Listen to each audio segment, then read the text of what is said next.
Hello, my name is Nate Hess, and I'm a park guide with the Lewis and Clark National Historic Trail. I'm working from home today. I'm sitting here at my kitchen table with a picture up here to the one side, as well as a mug rack with a bunch of different types of mugs on it back here behind me as well. And today, I'd like to talk a little bit about actions and the consequences that come from those actions. Actions always have consequences, whether those are good or bad. This is true for us today, such as a good consequence like receiving an award, or a bad consequence like getting a parking ticket. And good and bad consequences absolutely happened during the Lewis and Clark expedition. When the actions of Corps of Discovery members threatened the lives of the party or threatened the successful completion of the mission, Captains Lewis and Clark took decisive, consequential action to maintain discipline and ensure a successful expedition. The actions that Captains Lewis and Clark took in disciplining their corps resulted in the positive consequence of forming a close-knit, cohesive team, better able to safely achieve their mission.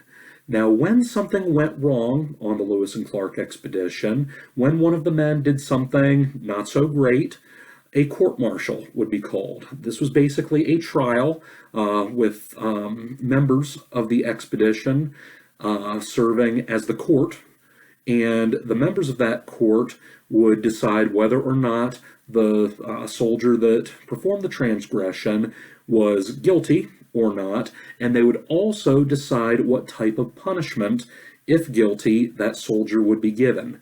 And on the Lewis and Clark expedition, there were really three punishments that were doled out over the course of the expedition.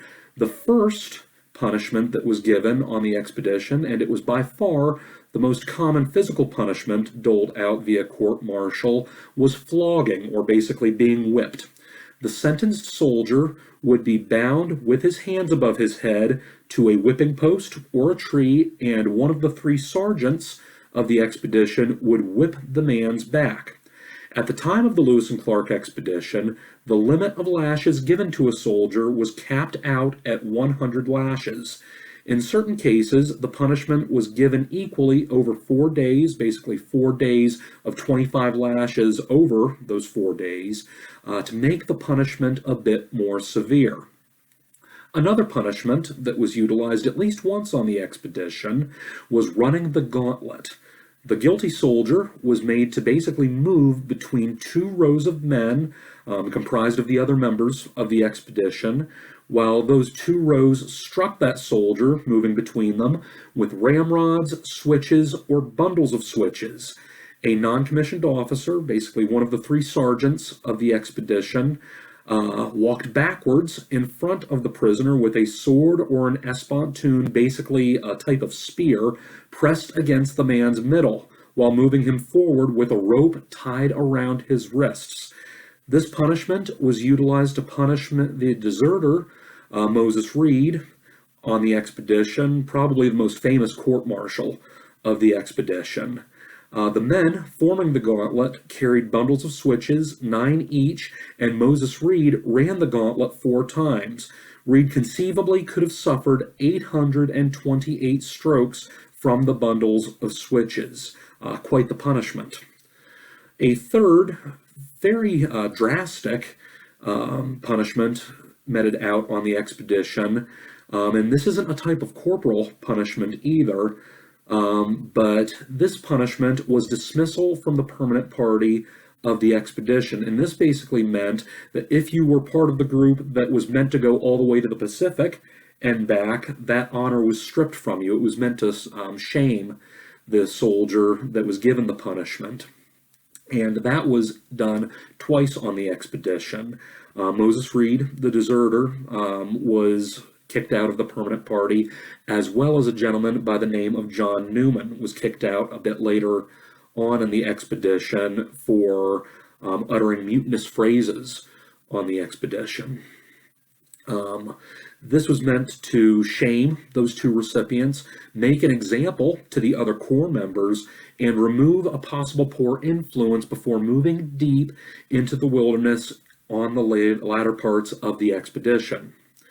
I would also like to talk about a specific court-martial on the expedition. This is kind of an interesting one, almost kind of a fun one, considering the why the men were court-martialed. And this happened in June of 1804. One of the members of the expedition, a gentleman named John Collins, was charged with getting drunk on his post out of whiskey put under his charge as a sentinel, basically as a guard for that morning, and for suffering Hugh Hall, or basically enticing him to draw whiskey out of the same barrel. They probably did that using a tin cup, very much like this. This is the type of tin cup that was issued to men in the army at the time of the expedition. It's just a simple tin cup you can see here. It's kind of shiny, it's kind of silvery, not terribly big, and it is made out of tin. And this is likely the same type of cup that John Collins and Hugh Hall drank their illegal whiskey out of on the expedition. John Collins pled not guilty to this transgression and was sentenced to 100 lashes on his bare back. He was issued to be flogged, much like happened on other parts of the expedition. During other court-martials, it was by far the most common form of punishment given out via court-martial. Hugh Hall, the second prisoner, or the second guilty party, did plead guilty and was sentenced to 50 lashes instead. Perhaps he was given a lesser sentence due to pleading guilty and admitting to the crime. If you were part of that court, how would you have found the prisoners? Would you have found them guilty or not? If guilty, what punishment would you have given those men? Would you have issued the lashes that were given to the men historically? Maybe you might have had them run the gauntlet, or would you have gone so far as to kick the men out of the permanent party? Would that punishment have been more or less severe than the one actually given? People do sometimes make mistakes, and those mistakes do have consequences. Fortunately for the members of the Corps of Discovery, the mistakes of the Corps members didn't lead to a nighttime attack, mass desertion, or the deaths of the explorers. To ensure this, Lewis and Clark were very strict with discipline when mistakes happened, to ensure a first mistake was the last. This strict but fair treatment of the men under their command led to a cohesive, elite team that successfully completed its mission with minimal loss of life, which was, naturally, one of the best consequences that could have come from the expedition. What is a time that you've had to make a choice that could affect your day, month, or maybe even your year? Did you think about the potential consequences of your actions? And did thinking about those potential consequences change your behavior? Thank you so much, ladies and gentlemen. I've enjoyed talking to you today. I hope that you've enjoyed this presentation on crime and punishment during the Lewis and Clark expedition, and I hope that you do have a good rest of your day. Bye-bye now.